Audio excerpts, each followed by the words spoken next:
Hello everyone, John here. Welcome back to Voices of English Story. Today, I'm going to share an inspiring story called Nothing is Free. It will not only help you practice your English listening and reading, but also remind you that success never comes for free. Every dream has a price, and that price is hard work, patience, and determination. In a quiet valley town named Riverview, surrounded by green hills and flowing rivers, lived a 21-year-old young man named Ethan Cole. Ethan was known as the dreamer of the town. While others were satisfied with ordinary jobs, Ethan dreamed of building something big, a chain of small restaurants that would bring people together through food. But dreams are easy. Life isn't. Ethan's family was poor. His father, Thomas Cole, worked long hours repairing old trucks in a dusty garage. His mother, Maria, cleaned offices in the city.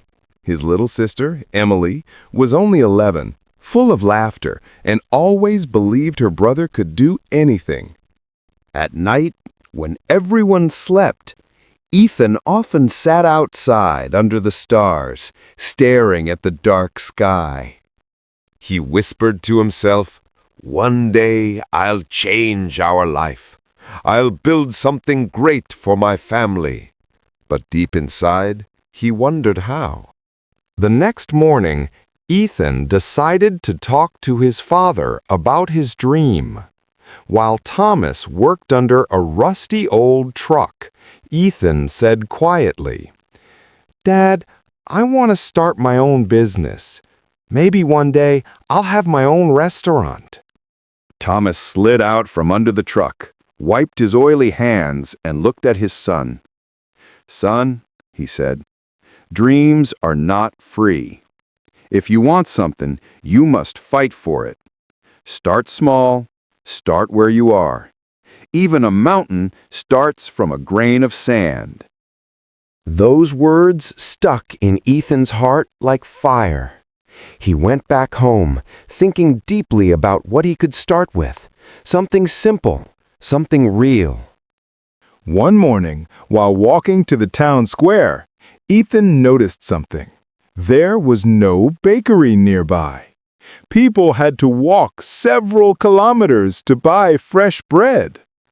That's when an idea flashed in his mind like lightning. What if I bring the bread here instead? I can sell it in town. Everyone loves fresh bread. The idea seemed small, but it was possible. Only one problem. He had no money. Still, he didn't give up. He decided to go meet Mr. Harold Benson, the owner of the bakery in the neighboring town. Harold was a strict, gray-haired man with small glasses and a habit of doubting everyone. Ethan walked miles to reach the bakery, nervous but determined. When Ethan arrived, he took a deep breath and entered the bakery. The smell of warm bread filled the air. "Good morning, sir," Ethan said politely. "I have a proposal." Mr. Benson looked up from the counter, unimpressed. "A proposal? From a boy with empty pockets?" Ethan smiled faintly. "Yes, sir. I want to sell your bread in my town. I'll collect orders every morning and deliver them to families who can't travel here. You give me bread for 1 week on credit. I'll sell them, return your money, and keep a small profit." Harold crossed his arms. "And why should I trust you, young man?" Ethan looked him straight in the eyes. "Because I have nothing to lose, but everything to prove." For a long moment, the old man stayed silent. Then he sighed and said, "Fine. 1 week. Don't disappoint me." Ethan's heart raced with joy. It was his first real chance. The next morning, before sunrise, Ethan borrowed his father's old bicycle. He tied a wooden crate to the back and rode to Mr. Benson's bakery to collect the bread. Then he pedaled back through the misty road to Riverview. At first, people didn't trust him. Some said, "What if the bread goes stale?" Others laughed, "You think you can sell bread here?" But Ethan didn't stop. He went door to door, offering samples, smiling, talking, and slowly winning hearts. By the end of the week, all the bread was sold. He returned Mr. Benson's money and earned his first small profit.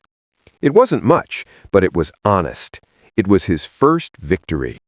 Ethan started waking up at 4 a.m. every day. He cycled through cold mornings, heavy rain, and burning afternoons. His hands got bruised, his legs ached, but he kept going. Soon, more people started ordering bread. Children ran to meet him, shouting, "Ethan, the bread man is here!" But with success came new problems. His bicycle broke down, and he had to walk miles carrying the bread on his shoulders. Once, a sudden storm ruined half his bread stock. Another time, a dishonest customer refused to pay. There were nights when he wanted to quit, but each time he remembered his father's words, "Dreams are not free." After 3 months, Ethan had saved a small amount of money. He decided to expand. He rented a small shop at the corner of the town market and named it the Morning Crust. The shop quickly became popular.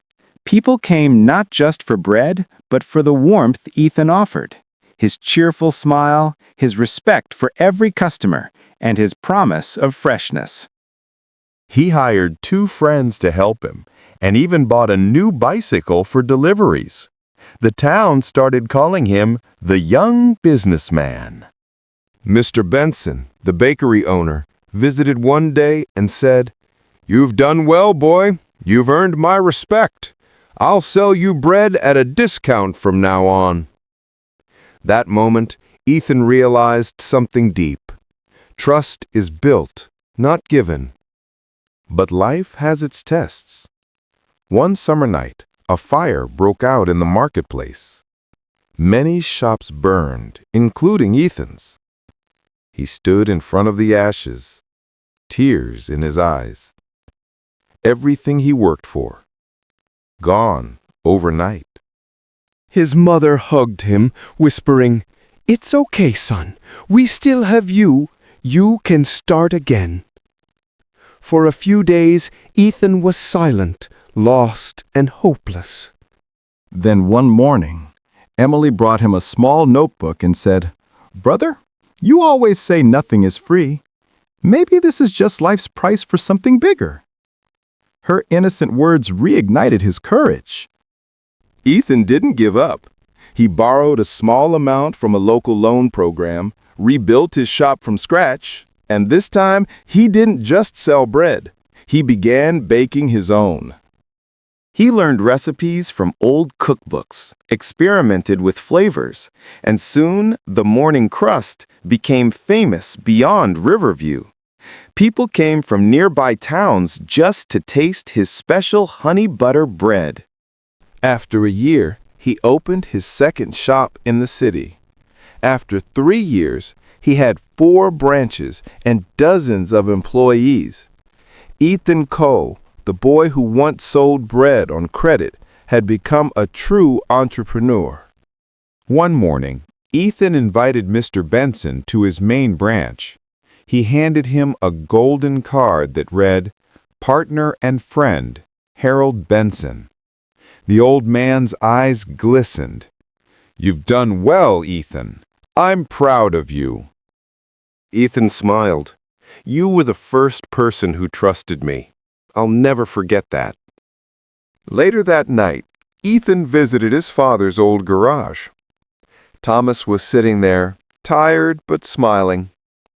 "Dad," Ethan said softly, "you were right. Dreams aren't free, but they're worth every struggle." Thomas placed his hand on his son's shoulder. "And you've proved that, my boy. You've paid the price with honesty, faith, and hard work." Years later, Ethan became an inspiration to young people across Riverview. He often gave motivational talks at schools and community centers. He always ended his story with the same line: "Nothing is free in life. Every dream demands a price. Your time, your effort, your patience. Pay it with all your heart, and success will be yours." One evening, Ethan sat outside his large bakery, watching the sunset. Emily, now a college student, joined him with 2 cups of coffee. She asked, "Do you ever miss the old days when you sold bread on your bicycle?" Ethan laughed. "Sometimes. Those were the hardest days, but also the most beautiful. Because that's when I learned nothing is free, but everything is possible." The wind blew softly through the valley as the first stars appeared in the sky, the same stars he once stared at as a dreamer. But now he was not just dreaming, he was living the dream he built with his own hands. Success never comes without sacrifice. Every great journey begins with a small, brave step. Remember, nothing is free.